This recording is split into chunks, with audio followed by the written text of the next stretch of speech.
Am I the asshole? Brother-in-law and sister-in-law overstaying welcome. My husband and I recently moved from the Midwest to Texas to be closer to his aging parents.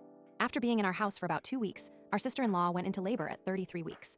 The baby was born at Baxlishtilde 5 pounds and is relatively healthy, but has been in the NICU for the last couple of weeks and will potentially be there for several more until their anticipated due date and/or they reach a more stable weight. My brother-in-law and sister-in-law live in a town about 30 minutes from the hospital where the baby was delivered and is now in the NICU, which happens to be about a half mile from our new house.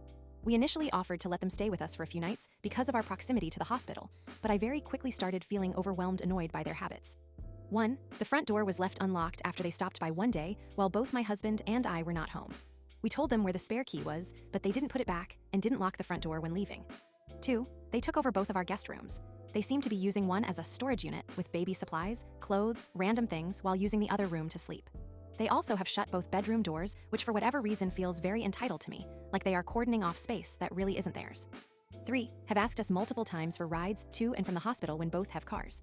4. We had out-of-town guests scheduled to stay with us prior to the baby being delivered, and when we asked them to have their things out of the house so that we could clean, wash sheets, etc., they waited until the last minute, leaving us with insufficient time to prepare for our planned guests. I am trying to be reasonable and give them grace since they are going through a huge transition, but I am feeling very overwhelmed by what feels like a lack of appreciation and self-awareness. My husband and I are also in a transition period while we adjust to our new city, house, etc., albeit not as stressful as theirs, but I feel like I am being asked to prioritize their needs over our own. I want to be helpful, but I am losing patience. What do you think? Let us know in the comments.